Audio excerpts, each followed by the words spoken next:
Okay, we'll try this again. This is primarily for my brothers, but I'm sure there's other people that will stumble across it and have comments or questions. So just to give you a heads up, this is my very first video ever. So we'll just go with that and try and keep that in mind before you make useless comments. But any constructive criticism is greatly appreciated. This is my go bag. I want to stress it's my go bag, not a 72-hour bag. It's not just a get home bag. It is a long-term provide for yourself and others if you can, and if necessary work towards making a permanent situation. It can be used as a 72-hour bag, but it's going to be heavier because it's meant to last for long times. So having said all that, let's jump right in. First of all, everything goes in this bag right here. Right here. It is, I forget the brand. I think it's a Mountain brand that I got from an Army surplus store. It comes with, well, it doesn't come with it, but at the same time, I bought this canteen holder. And I know some of you will say, well, you can't boil water in a plastic canteen. Well, there are some videos on YouTube that show that you actually can. But rather than take that chance, in here is an aluminum cup holder. I can boil water in that. I can cook in that. So I'm not taking any chances. Along with that, in this waterproof case, I have waterproof matches. That goes in this pocket right here, along with a cutting tool. So if I had to go somewhere just this, I would stand a chance of being able to create a fire in some form of shelter and surviving until I could get help. This is not a long-term situation or solution by itself. This is just meant as a, if I have to drop my bag and go, I can just grab this. Then I've got water, fire, a way to cook, and a way to potentially make shelter. Understand that along with this, I would be taking a firearm to hunt with. Okay. Now, first and foremost is my shelter sleep system. I have a 12 by 12 tarp that I got at Harbor Freight. And then this I also picked up at the Army surplus store. It is their hammock sleeping system with a mosquito bivvy in it, and that all fits inside that pack, or that bag. I have cordage here to help to tie it up to put in the tree, and then I have ways to repair both the hammock and the tarp, and needles to also help, a sewing kit to help repair, or making repairs if necessary, and then duct tape. What can't you do with duct tape? Every guy in the world knows how valuable that is. With that is my 3-piece military sleeping bag, good down to minus 10 degrees Fahrenheit. It's a pain in a butt trying to stuff everything back in there, so it stays in there. If you want to see what it looks like, there are plenty of videos on YouTube that you can see it and see how it works, but I like it for 11 pounds. I admit 11 pounds is kind of heavy, but it's not heavy for something that will protect you in that deep of a temperature range. It's very, very, very useful. And let's see, I have these little excess belts to attach it to the bottom of my sleeping bag. And then with that, let's go into a little bit of cooking, I guess. With cooking, you have to be able to create fire. So I have right here just some 71%, or not 71, I'm sorry, 91% alcohol. And I think that that's the minimum that you can really use to be able to make a fire easily. I suppose you could use the lower 70% alcohol, but I think that makes things harder, and most people that go out and try to make a fire in a survival situation the first time are going to have a hard time. That will make things easier. Now, in this bag, or not bag, but bottle, I have something that I found on YouTube, and I think it's really neat. Of course, I'm not very good at doing this one-handed, much like everybody else that does this. In here is petroleum-soaked cotton balls.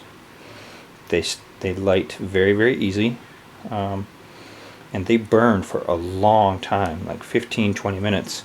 So if you can get a good fire for 15-20 minutes, you can start a fire with wet wood. So I have used it. I know it works. So there's that.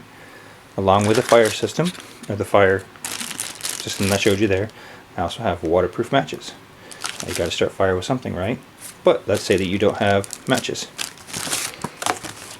Voila! This is just a 5 times magnifying page reader that you can pick up at any eyeglass store, Walmart, anywhere. This also works. I've used it. It starts to fire almost instantly. Better than a match or a lighter. It's amazing. So just a thought there. And let's see, coming back up here, sorry for the shaky camera and not being organized, but along with fire we need to have water. Here's a Sawyer filter water bottle, and according to the literature that comes with that, that makes more water than I can drink in a year. So there's that. But if you can't use this, then you have another option of using cotton linen cloths to filter water, and then you can boil it in your cook pot. In this cook pot I also have ways to make fire. There's alcohol, there's more waterproof matches, there's a penny stove that you can make. There's lots of videos on YouTube on how to make this. This actually works. I've used it. The tape is just to keep it together, and it's never exposed to the fire. And then let's see, fork, spoon, knife combination. Cheap, $2, $3 thing at Walmart. No big deal. And then something that I think should be in every survival kit is how to do medicine when there's no doctor. This is an excellent book. I've read quite a few chapters in it. I think that, like I said, everyone should have one. While I'm on this side, let me show you this clothing. There's a pair of pants and a shirt to blend in with the woodland environment, and then a pair of pants and a shirt to blend in with an urban environment. Along with that, I have 3 pair of underwear, 3 pair of socks. Now the underwear are the synthetic blend, so that it helps combat unsanitary conditions better than cotton underwear. Help to wick moisture and everything away from your body. So let's see. Moving on, I have 3 days worth of food here. As I said, this is not a 3-day, not intended as a 3-day solution, but you need to have emergency food in case you can't find any. Let's be honest, the people that evacuated for Hurricane Katrina wished they had at least 3 days of food, because they were out there for a long time. So let's say that you can't hunt, you can't fish right away. You have this food that you can use in this pot. Now, as I said, hopefully you can get to fish or you can get to hunt and in that light, over here we have fishing line,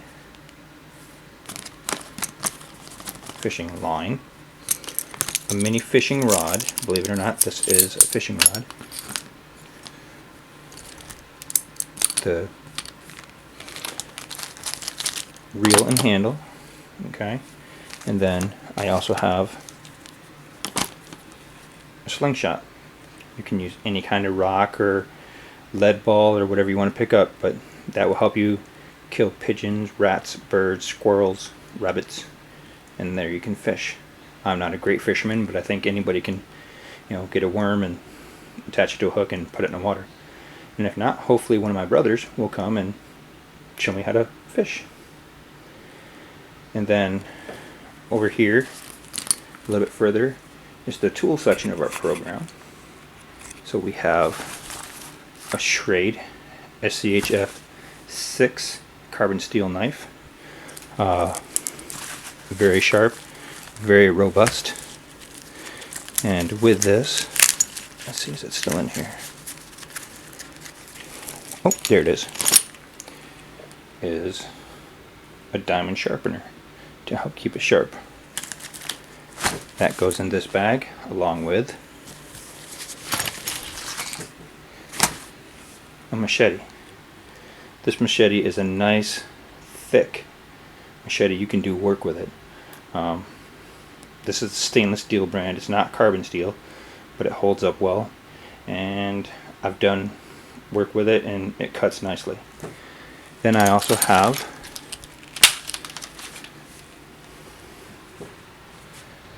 blades for a takedown saw or any kind of bow saw.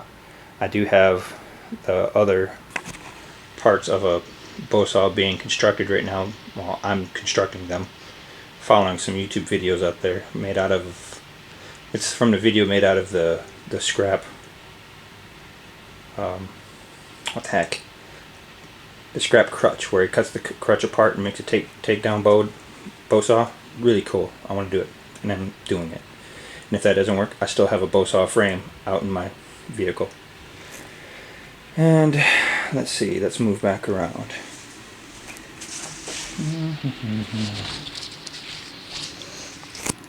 Over here I have some comfort items. Let's be honest, in a without rule of law or shit hit the fan scenario, or just a natural disaster, let's be honest, morale is gonna suck. So here's some creature comforts just to help make things better. 2 rolls of toilet paper, some sanitary wipes, and then also you have camp soap and hand sanitizer, which in a pinch can also be used to create a fire. You wouldn't necessarily take a bath or a shower every day, but to take a bath or shower every 3 days or 4 days, that would be fine. And also, your undergarments back there, you can wash them out daily or every other day as necessary. But your pants and shirt, let's be honest, you don't have to wash every day. It may be a little more disgusting than what we're used to, but you can wear them day after day after day and not have to worry about it. Along with the tools, you have to have something to maintain your tools. And so I have a little mini screwdriver set to help me with repair of my guns. I have a sharpening stone to sharpen my knives, and in this kit there are a bunch of knives. And then I have gun cleaning kit. So your next question is, well, where are the guns? Well, I don't feel the necessity to show my guns, but I do have a 9mm sidearm. I have a .45 sidearm to help arm somebody else if necessary. I do have a combat rifle and a hunting rifle, and I have everything in there necessary to clean all of those items. Along with them, I have over 500 rounds of each of those calibers, so I should be good for a long time. Let's see. I do have, as recommended by most people, multiple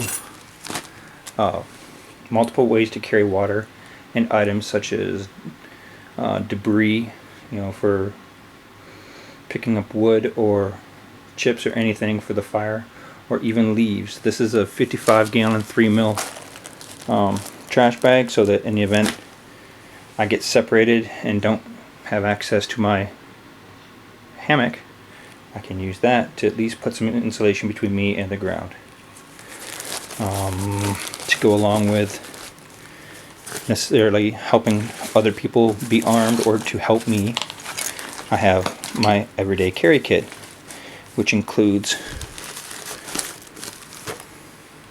my first aid kit, which has bandages, surgical tape, paper tape, veterinarian wrap, which will wrap things without sticking, rubber gloves. In that there is, let's see, alcohol, let's see, wound seal, which is amazing stuff. It stops the bleeding and seals up the wound instantly. Well, not instantly, but very, very close to instantly. And then to help along with that is crazy glue, which is, believe it or not, what hospitals use. Super glue, crazy glue kind of thing. I have 2 different antifungal creams. Apparently I got carried away, but I believe in antifungal cream, both for your feet and for your nether regions in a survival situation where you may not be as sanitary as you would like to be. Waterproof matches. So in the event that I get separated and all I carry is my first aid kit, I've got a way to create fire. Alcohol, matches, I can create fire. And even if I don't have shelter, if I have enough dead wood, I can survive for a lot longer. Gauze. And as I was talking about comfort of the nether regions, diaper rash formula cream. Comfort is comfort, and I think a lot of people overlook how bad life would be with a rash in that area. Also, assuming that you can't, or you might, eat or drink something that doesn't agree with you and you get diarrhea, one of the fastest way to die in a survival situation is to have diarrhea.